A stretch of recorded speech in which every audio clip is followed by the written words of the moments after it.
YG 엔터테인먼트가 갑자기 반등한 이유. 안녕하세요, 장백TV입니다. 오늘은 외식업 중에서 어떻게 보면 굉장히 메이저라고 할 수가 있는 YG 푸즈에 대해서 이야기를 좀 하려고 해요. YG 엔터테인먼트는 연예 기획사로 알고 계시잖아요.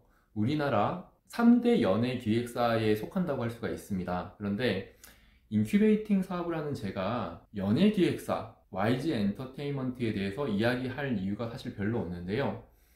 이번 영상에서 제가 YG 엔터테인먼트 이야기를 하는 이유는요, 몇 가지의 사소한 이유가 있습니다.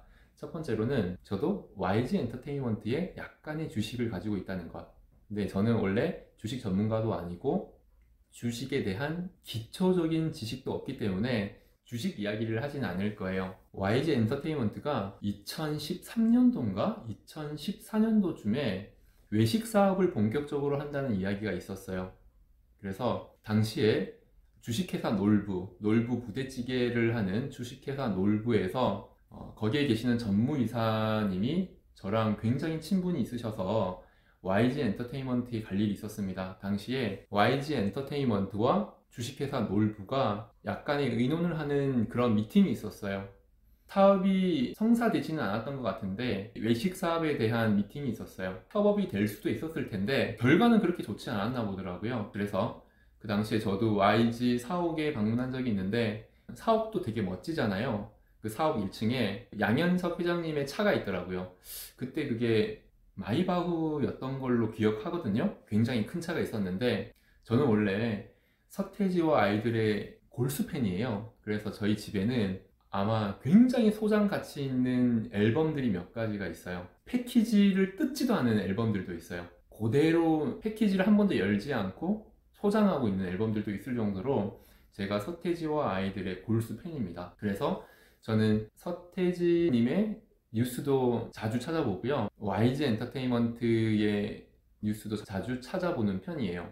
작년은 YG 엔터테인먼트에 굉장히 힘든 시기였겠죠. 승리라는 가수의 어떤 사건, 뉴스, 의혹 이런 것들이 아직도 뭐 다 마무리되진 않았는데 아마 작년이 가장 힘든 시기가 아니었을까. 저는 뭐 그쪽으로 크게 관심이 없는 편이어서 YG 푸즈에 대해서 가끔씩 뉴스를 보고 있거든요. 그런데 2019년도 말에 들어서 YG 엔터테인먼트의 주가가 반등하기 시작했어요. 그래서 왜 반등하나 살펴봤더니 두 가지 이유가 있었어요. 빅뱅의 복귀, 그리고 나머지 하나는 YG 푸즈가 사업을 정리해 나간다라는 뉴스였습니다. 어떤 사업이 새롭게 전개가 된다 그러면 반등의 요인이 되는데 사업이 정리된다라는 이유가 주가가 반등하는 요인이 된다 그러는 것은 굉장히 슬픈 일이죠.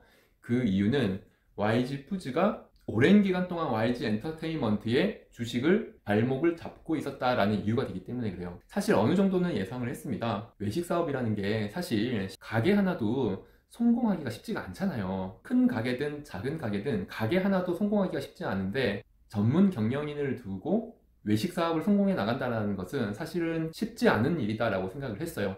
유사한 예로 배용준이 일본에 왔을 때 외식 사업을 되게 크게 했었어요. 그런데 그 사업도 다 정리하고 돌아가게 됐는데 백종원이라고 하면 모를까, 이렇게 관련 없는 회사에서 외식 사업을 성공해 나가는 것은 분명히 쉬운 일은 아닐 거예요. 그런데 저는 이 부분이 좀 아쉽더라고요. YG 엔터테인먼트가 외식 사업을 하는 게 아니라 외식 사업에 인큐베이팅을 하면 얼마나 좋았을까. 지금은 직영점으로 여러 개의 매장들을 관리를 하는데 거기에 인건비, 물류, 식자재 관리, 매장 경영 이런 것들이 변수가 엄청나게 많잖아요.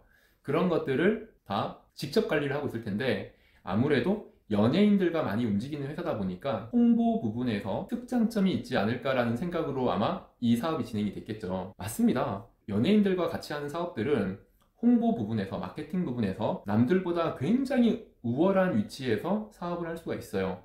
그런데 그 사업을 외식 사업에 직접 관여하는 사업이 아니라 인큐베이팅 사업이었으면 얼마나 좋았을까. 예를 들면 매장을 운영을 하고 매장을 확장해 나가고 어떤 브랜드를 런칭하고 이런 것들은 이미 잘 되어 있는 브랜드를 인큐베이팅을 해서 매장을 오픈하고 운영하는 거에 대한 리스크를 줄이고 기회비용을 잃지 않는 거죠. 브랜드를 만들고 브랜딩을 하는 것보다는 이미 만들어진 브랜드를 인큐베이팅 하는 게 YG 엔터테인먼트에서는 훨씬 더 낮은 리스크로 큰 수익을 기대하는 사업이었을 것 같아요. YG 엔터테인먼트는 마케팅의 완전체잖아요. 이상 장백TV였습니다.